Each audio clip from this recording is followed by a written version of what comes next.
episodio de Veraz Podcast. Mi nombre es Jasmine Vera y estoy feliz porque estamos estrenando un nuevo canal de YouTube. Si aún no lo has hecho, quiero aprovechar para invitarte a que te suscribas a este nuevo canal, que active las campanitas y lo compartas con todos tus amigos, toda tu familia, porque tenemos contenido maravilloso que sé que va a impactar tu vida, va a ser de mucha bendición e inspiración. Así que, por favor, te pedimos de que te conectes y nos sigas. Ahora, estoy feliz. I'm extremely happy because for the first time, we're doing a podcast, an episode in Washington, Toppenish. Yes. We are excited to be here. Estamos felices de estar aquí y tengo a unos amigos, a unos jóvenes que realmente han bendecido mucho mi vida. Poco tiempo de conocerlos, but they're amazing. So ellos les voy a dar el micrófono para que se introduzcan, para que digan su nombre, para que digan su edad, qué les gusta comer, cuánto tiempo duermen. I'm just kidding, no. Vamos a empezar aquí con mi primer amigo acá. I was ready to say it all. Me llamo Enedeo Garza, tercero. Tengo 28 años. My name is Esly Garza. I am 25 years old. My name is Eliab Garza, 23 years old. My name is Jasmine. And I'm not going to say my age, okay? Guys, thank you so much for saying yes to this podcast, to being able to record something with you guys. It's very exciting. You guys are young adults. You guys serve in ministry. You guys are PKs. And I want you guys to tell us a little bit about your experience. Que nos gustaría que me cuenten su experiencia como jóvenes en la iglesia. ¿Qué se siente ser hijo de pastores? O sea, hay como is there a lot of expectation from people? Or how do you perceive, that feeling of like, oh, I have to behave perfectly because people's always expecting that from me. How is it in a PK's life, like an everyday type of thing? Let's start It's not a very simple question. Obviously, we knew going into it, right, that it's sort of a loaded question. I think that growing up, you go through stages of sort of that PK experience, right? And so, you go through times when you're really young, it's like, oh, cool, I'm the PK. They give me stuff every once a year, right, for like Pastor's Appreciation Month. And then when you're like a teenager, it's like, I hate being the pastor's kid. And Why? Why did that change when you became a teenager? I just think you get mad at everything when you're a teenager, right? And so that, gets sort of increased or magnified by being a PK. Everything that you're already going through as a teenager, now you have the added pressure of, oh, you're the PK. You have to be like the one kids look up to kind of thing. Mm-hmm. But, just like everything, you go through those periods. And luckily for us, I think, right, they can talk about it right now. I think we've superseded it, right? And we came out okay-ish. Okay-ish. We're still here serving, so sometimes that's not the case. And that's amazing, and that's what I admire about you guys. Yo admiro mucho eso porque pues conocemos todo, y como dicen, hay de todo en la viña del Señor, and there's always different stages, ¿no? And I think you guys can share a little bit about that. Pero los veo a ustedes desde que los conocí hace algunos meses y los veo apasionados por estar en la iglesia, por servir. Like your heart is here. This is not my parents' church. At least I don't perceive that from you guys. It's like, this is my church and this is my home. And I could see that you guys have a passion for it. Y es algo maravilloso que no todos lo tienen. Muchos creo que salen corriendo, because of the pressure that they feel. Pero ustedes son ese muy buen ejemplo, de que están constantes y perseverando en las cosas del Señor. And you guys are all really young. I mean, ¿quién de ustedes tiene tal vez el carácter, or which one of you guys has been the one has had that stronger character, o el más rebelde de sus años de teenager, o todos han sido pues All of them? I'll pass it on. Yeah, it's just like my brother said. The teenage years are the toughest Yeah. because that's when it's no longer you're looked at as a little kid that everybody loves. It like especially for me. I don't know if it's because I was a girl and small town mentality. It's like que va a ser la hija del pastor. Mhm. Like, well, if the hija del pastor goes to the dance, then that means everybody can go to the dance. Mhm.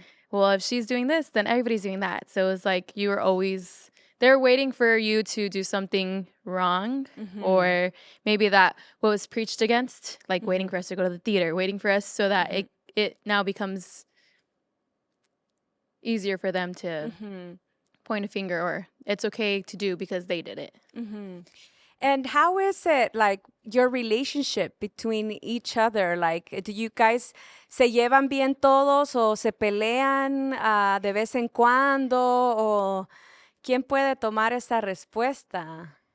I mean, like any other siblings, like everybody fights. We have our arguments. Yeah. We have a lot of people who have witnessed. We're so open. Like people in the church have seen my brothers fight. We argue all the time, but I guess in a healthy way because we're still here together. Who's the one that it's more outgoing? I would say the oldest. Really? I feel Well- like I used to be. No, I just I do the sound. That's How outgoing can I be? I'm up in the sound booth, Actually, camera guy. that's good. Can you guys tell us what area do you serve in the church? Yeah, we'll go down this way. Yeah. Okay. Oldest to So like I was saying, right? I like to make the joke that all the sinners work, behind the booth, and it's a joke. It's a joke. I love the sound guys. They're important. So I do. And a if lot of you're the a video. singer or musician, you have to treat the sound guy good. If Yeah, not, yeah. we're in trouble. So I mostly do the camera work at our church. But being at a small church, if necessary, right, I'll do the words some days, or sometimes I try to do the sound, but then I get in trouble. So mostly the camera stuff. Good. Yeah. I'm everywhere. So I help with the kids. I'm on the worship team. That was something when I was younger I would look forward to. I'm not the best singer, but I like to say. What but do you mean? I've heard you sing, and you sing beautiful. No, but yeah. We'll have her sing a little bit. No. In a couple of more minutes. I also do I guess I'm like the church secretary. I do all the Okay. bookkeeping for our church. So Awesome. So you do a little bit of everything. yeah. Decorating. Yeah. I am here to serve. That's good. That's good. So when God doesn't bless you with a voice to sing, you end up being either a preacher or a translator. Yeah, you have to get your voice out there somewhere. But I translate at the church. So we have a small bilingual church. My dad he'll preach in Spanish, and then I translate into English. I'm also involved with our youth group on Mondays. So I'm the youth leader at the church, and every Monday I'm there. And it's rough, tough, because I look at how I was as a kid, and I'm like, wow, I'm just rough and tough, but all the stuff that kind of I did as a kid, I guess I'm getting it back at me, but I mean that's life. But definitely, it's a blessing, and I try to serve wherever I can up on the screens and the sound. But my main roles are definitely translating on Sundays or Wednesdays, and also youth on Mondays. Do you see yourself in the future being a pastor of the church, or being an evangelist, or traveling and be a speaker, all over the world, or anything like that? What is your vision for the future? I always, in my personal, my personal life, I guess I've always imagined or pictured myself, no matter what, I want to develop my own ministry. I want to be involved, preach occasionally. I always tell myself I don't want to be a pastor. And every time I say that, like, somehow I end up in like a position that's closer to a pastoral role. And I don't know if that's, God trying to push me into it. I don't know. People say the more you say no, the more it's going to happen. So I might have to just start saying yes to everything. Who knows? But I've always, told myself, that if it's not a pastor, I do want to be involved.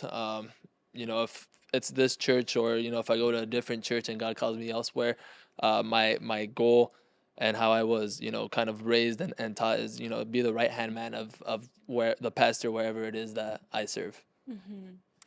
Right. You can go for it. Yeah. Also, not because we've had any bad experiences or anything, but my calling has always been more with kids. So I know I'll always be, even if it's like a kids pastor, but kids, not necessarily congregation.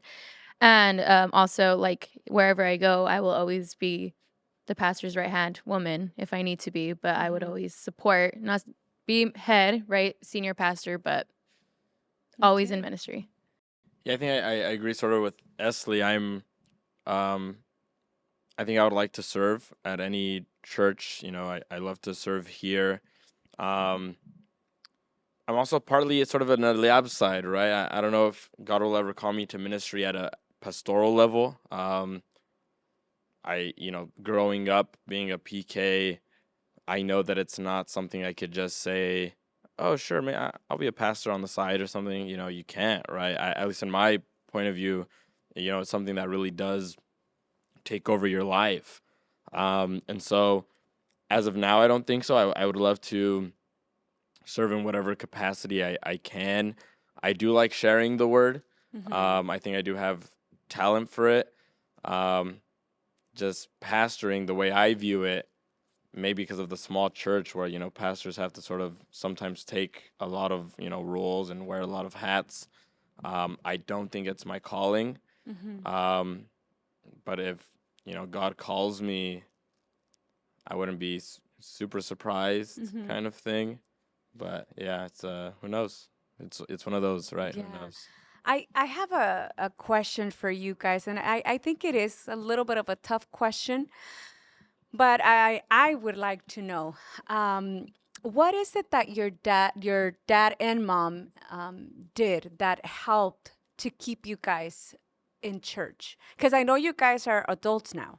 You guys can easily say, well, you know, I have my own life right now, and I don't necessarily need to be obedient anymore to stay here. But what was it that what has been the experience that you've been like, you know what, I want to stay here next to mom and dad and support them in what they are doing in this city? Yeah, I think my parents have been very good about, in different stages of our life, you know, using the appropriate how do you get your kids to church sort of strategy. When you're a little kid, it's get up, we're going to church, right? You know, smack us around if they need to. There's no choice. And then when you're older and you go through that teenage phase, like, do I have to go to church today, right? Or I'm tired, or I feel sick. That's when they start really throwing in the, like, well, you know, if you don't go to church, blah, blah, blah, you know, you live in this house. And then by the time you're an adult, I think if it's done well, you don't really think about it, right? You know, we're all above the age of 18. And I don't think we even think anymore, like, I'm just not going to go to church. And part of it is, I think, how involved we are. If I ever have to miss a Sunday for whatever reason, traveling, I don't just miss the Sunday. I have to call someone and say, hey, can you cover me this day, right? Because now I have a responsibility at the church. And it's also a lifestyle thing. I think even when I travel sometimes, if I'm going to be somewhere near a church that I know of, I'll go on Sundays, right? Just because it feels almost weird at this point not to go to church on Sundays. And I enjoy it, which I think is the most important part. But yeah, good question. I might have to ask my parents, man. What's the trick? Personally, I think what they did, we, in their own way, we were never forced. Like, they could have easily been, no, you guys are all going to sit down and learn an instrument because you need to play at church because that's what we need. No, we all were given the option. Like, we all chose the sports path. Like, none of us. Yeah. So that's why we help out in other areas. But it was never like, no, you have to do this because this is what the church needs. It's Should have forced us. yeah, they should have. Now we're older. I'm like, I wish I would have learned piano. But they always gave us like our life outside of church.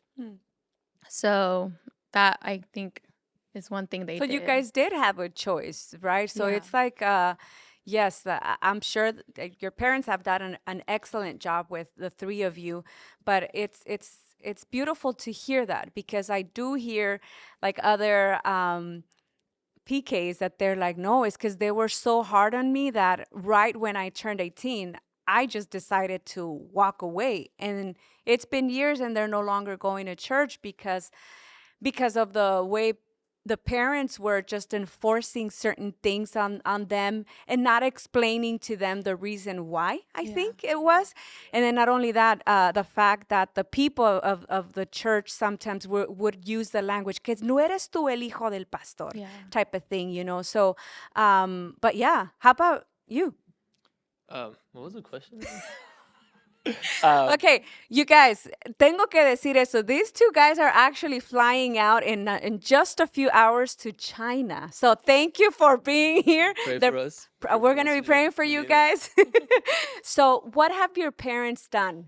Like, what has been your experience with your parents that you're like, you know what, I want to be there, helping my parents on this journey in ministry and church? Yeah. So yeah, growing up, my parents have always made church, you know, a family thing. You know, every time we go to church, we're going in a family.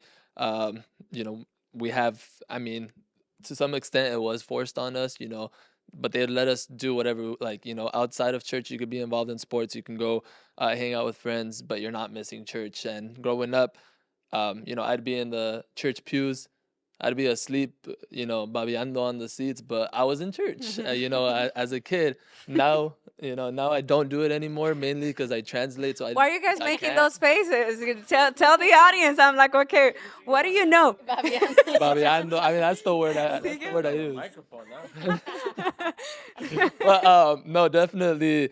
I mean, it's all mindset, and I think growing up, in my case, you know, I developed a lot of my mentality from, you know, the relationship I had with my dad. You know, I could say I have many similar traits in the way we think. And of course, there's some differences, but it's definitely gotten to a point where I myself don't even have to, you know, think about it. Oh, am I going to go to church? No, I'm going to church because, you know, I've made it my choice. It's a decision. And as my brother mentioned, you know, even when we go out, we travel. If there's a church nearby, you know, we have lots of connections with pastors, because growing up, my parents, they'd go preach, and, you know, we'd be there with them. They'd go to general council. We're there with them. So we built connections with other pastors. So when we go elsewhere, there's other pastors who could also give us that support, you know, that spiritual leadership, and, you know, give us another point of view from a different pastoral perspective. So it's definitely been, he's like, pass me that mic, my turn. Even though I agree with Eliab, I think Eliab has the benefit of being the youngest child, right? They say like your parents test run with the oldest one. It's true. Let it out, bro. Let it out. This is a safe place. This is a safe place. No, I mean, I always had a great experience. But I do think, right, you know, I successfully, for my brother and sister, lowered the bar so low that when they did so little, it seemed like so much. No, but all joking aside, I think it's a combination definitely of sort of my parents treating us like regular kids. What does that mean? Treating you as a regular kid? It's good. Did they hear you asking that? that? Mean? Okay, all right. Hey, you're going to have to come over here, too. I think like regular kids means that, have you guys ever heard of the whole tiger mom thing that was a big deal with like a lot of Asian parents for a while? No, but you can explain No, it. yeah, I'll explain it. You saw my thing. So what it was is a lot of families who would migrate over from Asia, they would have these expectations that were really high of their children. And I'm not saying like, guys, don't have high expectations of your kids. But they would force them to do all these things. And so you see a lot of these students, 4.0 students, they all know how to play like concert violin or whatever the most popular thing was. They're getting into these, you know, big schools, right? Your Ivy League schools. But the pressure of that would sort of like rubber band them. By the time they got freedom, they hated these things, right? They hated playing the instruments. They hated going to school because it wasn't something that they found a love for. It was forced upon them. And yeah, I like to make the joke like, you know, look, we're talentless. But we, you know, our parents did my mom plays piano, and we had the opportunity to play piano, but if it wasn't what we had a passion for, it wasn't going to work. And yeah, in hindsight, now that we're older, I do really wish I would have learned how to play piano. Well, you can still learn. Yes, I You're still very can. I young. still can. But they didn't put so much pressure on us. And a big part of that was the people at our church. I can very confidently say that a lot of the people at our church who have been here for a long time and have stuck around, they always had our backs, right? You know the stereotype of the small churches, right? It's sort of the opposite sometimes, right? They're waiting for that one mistake. Yeah. But they were always great with us. We were friends with their kids. You know, another stereotype, right? Like the diaconos kids and the PKs are the worst. We're worse because of them. Yeah, you blame each other, right? And so it was a combination of that, and I think not having church become a pressure. So I think that whole tiger mom, tiger dad thing happens a lot in the church, and you see it, right? These pastors' kids who, instead of one day saying, I want to do camera or I want to translate, they had to their whole lives, and suddenly they get that little bit of freedom, and what do? You know, you use all the freedom you can get. So, I mean, I'm sure they have ideas and thoughts on that. Sorry. No, And no, well, I it's love because it. I forget things fast, but it's always in my family been a team. So up to this day, like people go over and eat, or we go to their houses, and it's always like a debrief after church. We're always like calling my dad out on, you shouldn't do this, or you should do this, and then it becomes like, well, you should do this on the cameras, or you cracked this much time on the like while singing. So it's always been a team thing, and we've always seen it. Like we do our best, and my mama has always said it like. When we do debate, like whether we want to do it, it's like you're not doing it for the people. You're not doing it like for the church. You're doing it for the Lord. So putting that into practice, like, okay, like this is my, work for you, and just going with that. I love what you guys are sharing, guys, because you meet all these type of kids, hijos de pastores, y a veces uno no los entiende, y a veces uno que está del otro lado lo que hace es criticar. You criticize because you're expecting something, and it's like, they're people. I make mistakes too, but the fact that you guys are sharing that, I think it doesn't just help the young people that are listening to you guys, but also the parents, porque un padre, pues es un padre, pero no es perfecto, They make mistakes too, and I think it's good to hear this, porque así los que tienen que hacer cambios, those that need to make change, well, this is very helpful to make those changes, and it's wonderful. I would like to do something a little bit different, because my husband is like behind camera, so I'm going to switch seats with him. I'm going to be the sound engineer at the moment, the one moving all the camera and lights and all that, and he's going to take this seat and do all the questions. I'll be short, he says. Well. Thank you guys for coming. This is it for today. No. They're like, we're ready to go. Going back to the conversation that we're having, because we've been talking about more about you guys' experience being PKs, being at church, staying in church after going through that teenage years. But like my wife said, we grew up in church our whole lives, but we had seasons where we didn't really wanted to serve. And a lot of the times, I mean, you still guys got, a lot more years, still very young. It'll come. It will come. Trust me, guys. It will come. It will shake your faith. It will. Trust me. It will. But one of the things that I love that when I hear you guys talk, because we've been spending more time with you guys, is that I still hear that esas ganas, that passion to be serving, that you take it seriously. And I think that going to the times that we live in is that not a lot of young kids or young people want to be involved in church anymore, especially after pandemic. We had so many people that just didn't want to show up at church. They were tired. And unfortunately, a lot of stuff started coming out. And in a way, it was a good thing because it kind of cleansed the church in a way.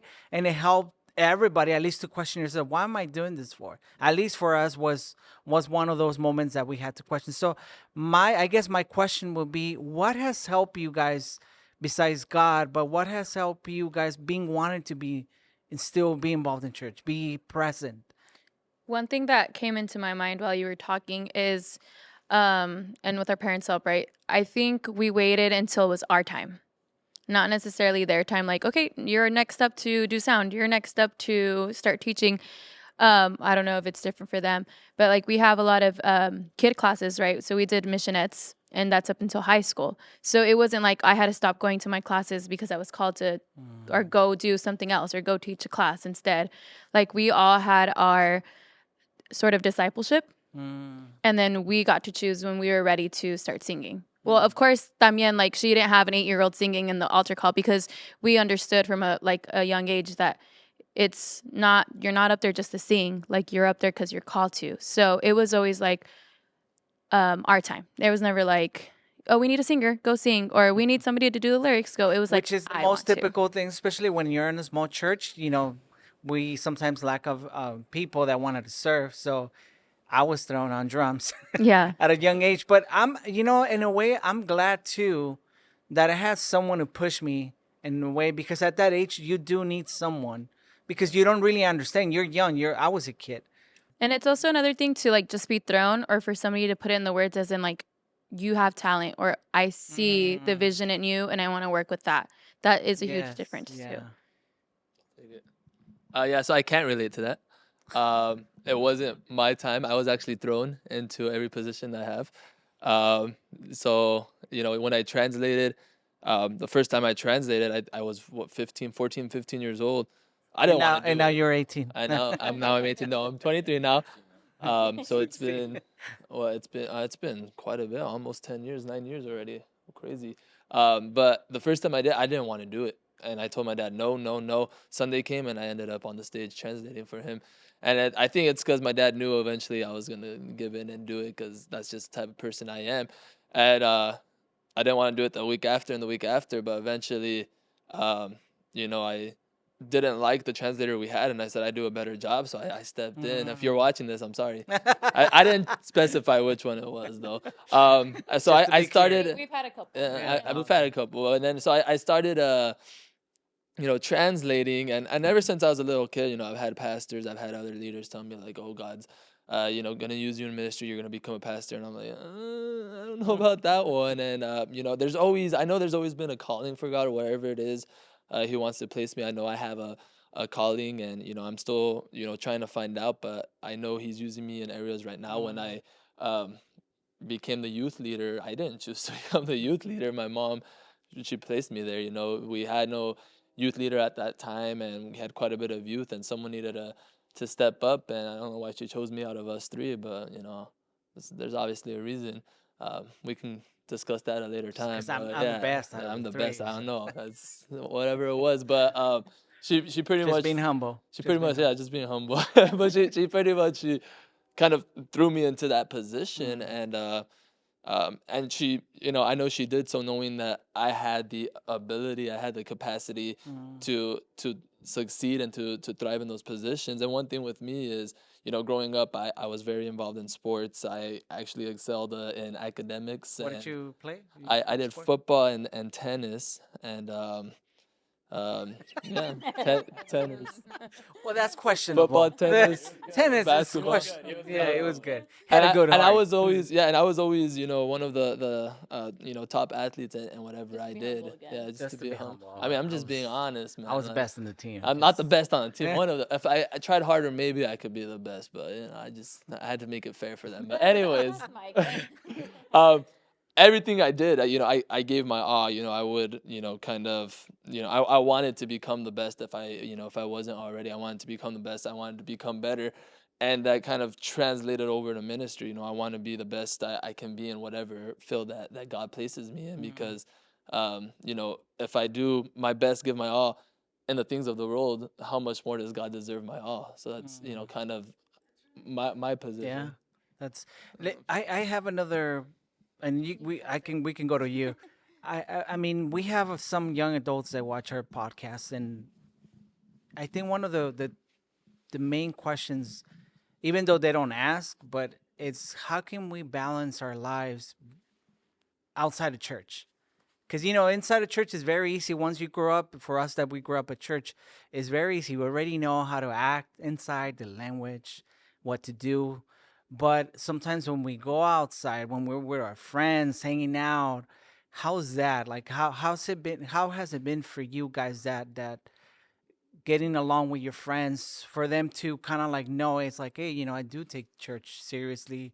I'm involved, and I'm not just a religious dude, involved in a cult or anything like that. But you'd really love being at church, because outside in the world they don't really understand it, why we do, especially now in these days when in social media we keep being bombarded by so many ideas and so many things that, especially for us that we grew up in church, they keep pushing us away from our beliefs.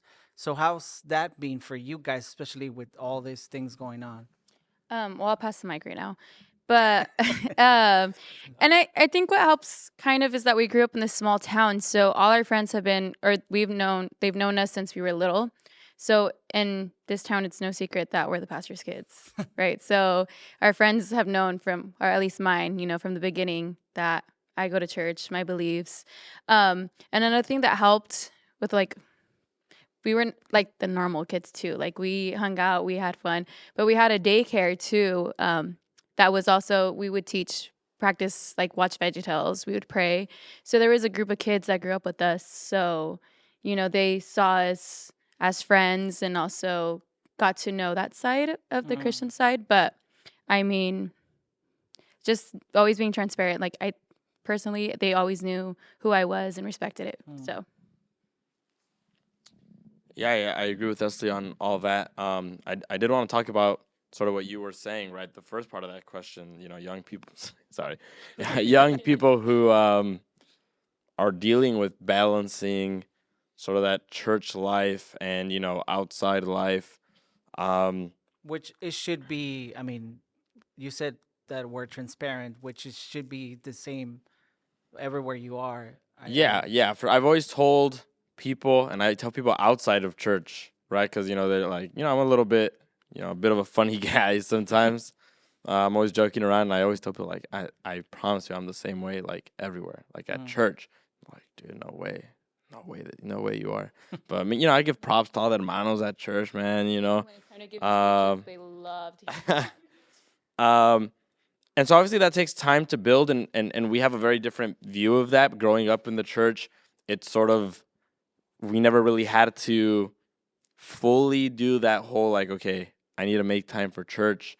But I would say that sometimes combining, those lives, which is the hardest part, right? So when you're someone who's young and you're doing things outside of the church, I think you do have to make those tough decisions where you ask yourself, is it, I'm missing every single service to do something that's maybe taking me away from church, but also being healthy on yourself, right? Is it, I'm going to my friend's birthday party, and I missed the one service, don't beat yourself up for that, but really, intently looking at what you're doing and asking yourself, where do I have to make these choices? Is this something that's going to take me away from the things of the Lord? And that's tough, right? We, we always go back to the sports thing, right? And some of us didn't do sports because we knew, the practice was always on, like, Sunday or during Wednesday services or something like that. And so that would take us away from sports. And so sort of making that decision, and I think understanding that decision. So I will tell young people, it's something you have to sort of see in your heart and really contemplate, because a lot of times people who grow up in church, they don't make a decision to do that. They don't come to that conclusion in their mind, in their hearts. It's forced upon them. And so that sort of builds up towards that, that we always hear the stories, right? Someone finally isn't forced to do something and they go away from it. So, if you're a young person watching this and you're sort of at that age where things are your decision, I would say just, pray about it. We're in a spot where we live in a small town. We grew up in the church, but, you guys are from the LA area. I think we were talking to you guys last time, and, it takes an hour sometimes to get to your church. It takes us like 2 minutes, and I get mad when I have to drive back to my house to get something. So, it all comes back to the heart, right? Jesus is looking at our heart, and so sort of if things are coming from the good of your heart, I think it'll naturally start to sort of meld, right? Your outside life and your church life, because at the end of the day, it is one life, right? That we live for Christ, and it is a process, right? I wish I had, guys, do this, do that, you know, a magical, set of steps you can follow. But it's different for everyone, and at the end of the day, if your intentions are good and you're seeking Christ, I think you'll see it start coming together. Or not. Don't take my word on that. If your life gets ruined, it's not my fault. But no, just disclaimer. If your life disclaimer. gets ruined, You can write it down in the notes. But searching for God and doing things with a heart that's seeking God, and I think you'll see it happen. You want to add something? Yeah, sure. Oh. I guess. So I mean, a lot of it is discipline, self-discipline. It's easy to make choices that go against God. I'm not perfect. Neither one of us is perfect, although some of us may argue otherwise. I'm not gonna say names, but there's times where I struggle with, how do I want to go to church? Should I go to church? And I'm like on the brink of saying, nah, I'll skip church, but I just can't because my self-discipline, doesn't allow me to. And I say, what's the right thing to do? What would God want me to do? And obviously the answer is go to church. I did sports, and if I had to practice on Wednesday when we have our family service, I didn't miss family service. I would either go in early to practice, or I would leave practice early. After high school, I'm no longer in sports. I'm working. My first job was Costco, and great job. And I was at first working on Sundays. I worked like 1 or 2 Sundays, and I told my manager, I told my boss, I said, hey, I can't work Sundays, religious views, and he was completely okay with it. The worst part, though, is that they paid time and a half on Sundays, so I was missing out on like good money. But I knew, that God would bless that, and that even if He doesn't matter, because there's nothing. You said something really good right now. Do you feel like you're missing out in life, but not by not being part of what's being offered outside? That's a good question. Just because, in case I didn't hear, my wife was asking, do you think if you're missing out because you're not part of what's going on, the trends or things that are going on outside? No, definitely that's a good question, because growing up in high school, I wouldn't go to proms, I wouldn't go to dances. Friends would go out, party, drink, but I didn't do that stuff, so I wouldn't get involved. But and there was times where sometimes I'd see their stories on Snapchat, Instagram, and like sometimes I'd be like, man, I kind of wish I was there.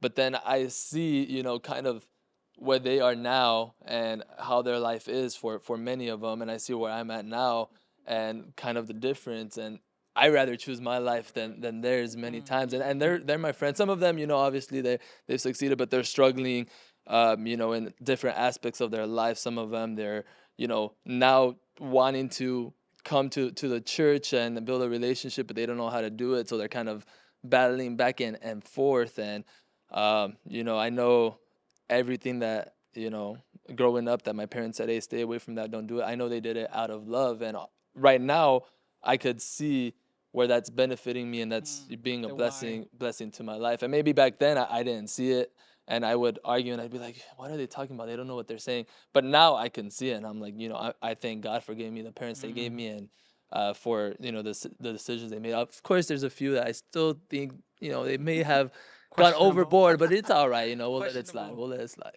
I really love that you guys are very. I think last night we were talking about a bunch of other things. I'm trying to think about some of the stuff, but no, I love that. Yeah. What was that? We forgot the cameras. Oh, we forgot the cameras last night. Yes, for sure. But one of the things that I really like, and I think we can wrap this up with, is that you said something that it comes down to making decisions. And I mean, obviously, everything in life, it comes down to making decisions. Yeah. And for some young adults, it's just like, do I follow the trend? Do I seek for the Lord? For some people that never grew up in church, for them, it's just like, it's brand new to them and they don't know, they don't have someone kind of like guiding them, like you guys have your parents, pushing you like, hey, you should do this, or also like, looking after you, make sure that you guys make good decisions. And I love the fact that you guys have, in a good way, take advantage of that, because we also had so many other cases where they had parents that they were looking after them, that they pushed them to do, but unfortunately they made a decision where they just didn't want to do it. They didn't want to be part of church because they thought church was fake, or they thought it wasn't good enough, or just basically they just didn't, or they thought they were missing out. They wanted to try it. And I just love the fact that you guys are very passionate to serve in church, to want to still be in church. And what would be, just very short, like you guys can each share one, but what would be one of recommendation or un consejo that you would advise a young adult to how to stay not just in church in general, but looking for God? Because a lot of times we talk so much about the building, but church starts within us. God is within us everywhere that we go. But what would you, in a short words, like how would you advise some young adults? Personally, I think the biggest thing is, seeking it for yourself, but really being open to, okay, God, like, show me, or really seeing. What's helped me is seeing God's hand work, really, like, not just, because they told me, but being open to, like, testing it a little bit, I guess. So Can you give us an example? What has been one of the things that you have tested God with? Like, the one I use a lot, like my brother was sharing, we always said no work on like we can't work on Sundays. We would have to get days off of work. And I'm a little, you like to spend, so you want to work more so you can get more money. But for a lot of stuff, I had to get days off because of church, because that's just priority. So, and like work life, it was always like, okay, I had my limits, or like what I had to separate for church, but I always saw God's hand. So there was one time, our church starts with every year with fasting and praying. And usually, like, I don't really have a request. That's your time to, like, okay, God, I want to see this in my life. And they say that God has a sense of humor sometimes. So just not even praying, like just speaking with God, I was like, okay, like, I can use some more money, right? And just seeing it the next couple weeks, I got a new position at work. And I was just like, oh, like, silly. And then I got another job offer, like, at the end of the month. And I was just like, okay, like, I like was saying it, playing around, but I was kind of testing it. I'm like, okay, like, if I'm not even saying it in the praying aspect, I'm just like putting it out there with you. And I tested it, and, I kept my days off from church, but I had a better pay. And that's, like, I guess, in the testing aspect. Cool. So, just putting yourself out there to really see God move for yourself. Mine's gonna be the best one, so have a lab. Okay. That's the bit. I think mine might be better. Paper, rock, scissors. I'd rather hit. All right. All that. That's for last. Youngest goes last. I was born last. All right. Anyways, so I think it's important. Two things I would say is, because you were saying what are some recommendations for someone. It was somewhere around the lines to young adults to be wanted to, like, to go about church, being involved in church. Yeah. So two things I would say is one, find a spiritual leader, someone you look up to, someone that you look at the way they're living and you say, man, I want to be that guy when I grow up. I want his actions. I want the things that he does to kind of pile or backtrack on me, so that I could one day be like him, and if so be it, and God blesses me, that I could even do greater things than that person. And that person is going to be someone that's going to hold you accountable, someone that you don't want to fail, because you hold such a high standard on how they think about you. Second thing is finding a group of friends that believe the same thing, the same belief that you do. That's gonna make you, help you grow. Yeah, because they're gonna keep you accountable at the end of the day. If you do something wrong, they're gonna let you know if they truly do love you. And it can be cousins, it can be brothers, it can be just a group of friends that you went to school with, or maybe a brand new group of friends that you met in college or at work. But when you develop that group, when you develop those relationships, essentially you guys are building each other up. And God didn't make us so that we can be alone. And when we try to find God on our own, many times people they give up, they fail because they don't have that extra motivation. And they think, oh, everyone else is going through or no one else is going through the same thing as me. But when you see other people also struggling, it's like, oh, we relate, and you can see how God picks them up. Okay, why can't God do that in my life? So it's a way to motivate you and to hold you accountable. That's for sure. Good. The best one. The best one. Okay, so this is awkward, but he said exactly my two. So I will say my 2 points of advice, just to recap. The first one is find a group you can have fellowship with, a group of fellow believers who, not necessarily you're always doing something like church-oriented, but doing regular things with fellow believers, I think is important. Finding fellowship with people who believe the same thing you do.